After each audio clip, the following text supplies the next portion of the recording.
Okay, we're going to go ahead and go over average rate of change practice page. So for the instructions here, it says to find the average rate of change for the following functions on the given interval. Call this our answer key. Show all of your work. So for this, remember, we're going to use the f of b minus f of a all over b minus a. Okay, so anytime I see an interval, I'm going to label it a and b. I can also label it x1 and x2 if you like using the other formula from our notes page. But this is, again, just something that we're going to do here. Using this formula, it works every time. So what we're going to do is do f of b, so f of -1 minus f of -2 all over -1 minus -2.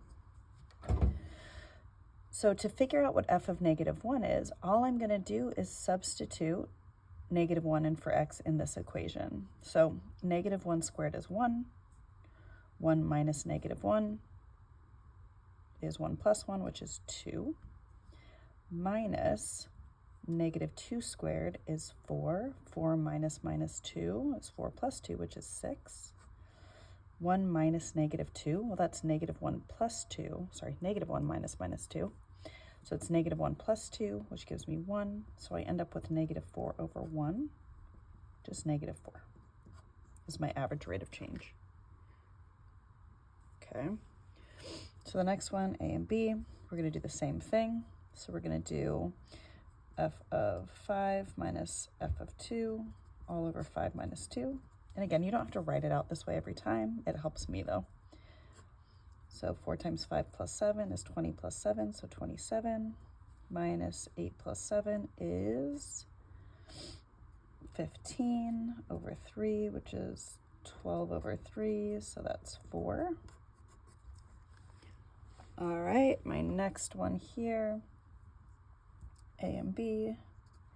So I've got h of 12 minus h of 2 all over 12 minus 2. So this is going to be 10 on the bottom, the top. Let me try to do this in my head. So 4 times 12 is 48. 48 plus 1 is 49. The square root of 49 is 7.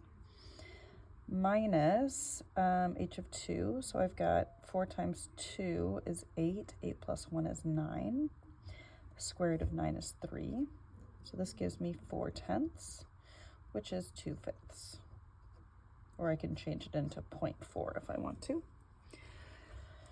Okay, this last one here, similar to what we did in our notes, a and b. So again, I'm just gonna write this out. So I know it's gonna be over 10 minus 4. All right, if I put b in, so it's gonna be 10 plus 1 is 11. 10 minus 3 is 7. Minus 4 plus 1 is 5. 4 minus 1 is 1. I'm sorry, wow. 4 minus 3 is 1. Okay. In order to subtract the numerators, I have to have a common denominator. So that common denominator is going to be 7. So I have 11/7 minus, well, 1 times 7 is 7. 5 times 7 is 35. All over 10 minus 4, which is 6. Okay, and then I've got 35 minus 11 is 24 over 7 over 6. Get rid of this denominator by multiplying by its reciprocal. All right, well, I can simplify this. So 6 goes into 24 4 times, so that 6 cancels out. So what I'm left with is just 4/7. Okay, so again, fraction fluency can be super helpful in this case. All right, this one a little bit easier because we're just marking on graphs, which I love. So we're looking for the interval, or the rate of change for the interval 1 to 6. So I'm going to mark my graph when x is 1, mark my graph when x is 6, and I'm just going to find the slope. Boop, boop, boop. Okay, Change in y is 1, 2, 3. Change in x is 1, 2, 3, 4, 5. My slope is 3/5. These are way faster, a lot of the time anyway. So the next one, -2 to 9. So we're going to do change in y. So it goes 1, 2, 3, 4, 5, 6, because it goes down to -3. So we have 6 over 9, 10, 11. So 6/11. Okay. And then I'm going to do, so use the table here. So selected values for the function f of x are shown. Find the average rate of change for f of x from 1 to 8. So this is a, this is b. So I'm basically taking f of 8 minus f of 1 all over 8 minus 1. So f of 8 is 3. F of 1, so that's when x is 1, f of x is, okay, -2. 8 minus 1 is 7. All right, well, 3 minus 2 is 3 plus 2, which is 5/7. Boom. Okay, let's flip this over. All right, it says the graph of h is shown above along with 4 points, A, B, C, and D. Sketch a line tangent to the graph of h at 4 points indicated on the graph. Okay, so remember, a tangent line just touches the line at 1 point. So I'm going to just skim the line here. So A, B, C, oh, that's a flat line, and D. Cool, so I've got positive, or sorry, negative, like pretty negative, positive, 0, negative, just to kind of evaluate that a little bit. Okay, so that's done. Check. Order the rates of change of the graph of h from least to greatest. Okay, so most negative to most positive. So I think that D is probably a little bit steeper than A. So I'm going to go with D being the most negative. Then A is a little less negative. C is 0. And then B is my only positive. Yeah, I think that's right. Debating about A and D. I think D is more steep. We'll have to mess around with that a little bit. Actually, hold on, let's look at this. If I were to draw this line and extend it, 1, 2, 3, 4 over 2, so it'd be a slope of 2. Ooh, maybe this is less steep. 2, 1, 2, 3, 4, 5 over 2. Oh, no, this one's steeper. Okay, cool.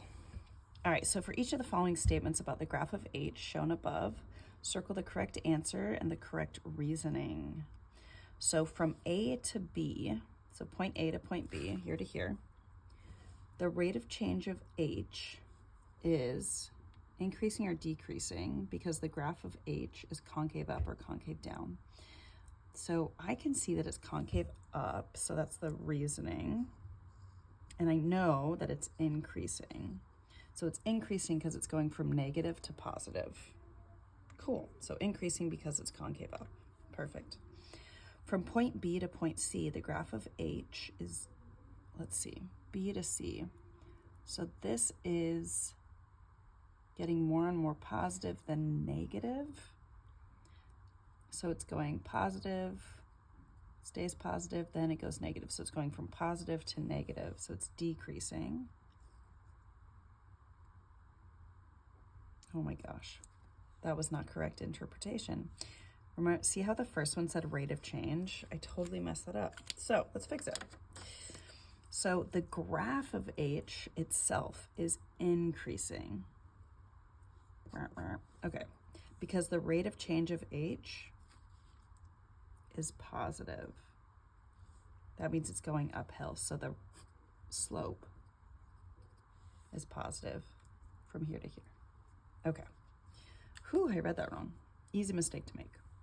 All right, from point C to point D, the rate of change of h, okay, we're looking at slope again, rate of change, is increasing or decreasing because the graph is decreasing or concave down. Well, if the rate of change is increasing or decreasing, that means we're looking at concavity. So from C to D, so the rate of change is going from 0 to negative, so it's decreasing. And when we're looking at rate of change decreasing, we look at concavity, so concave down. Okay, and that should be it for that one.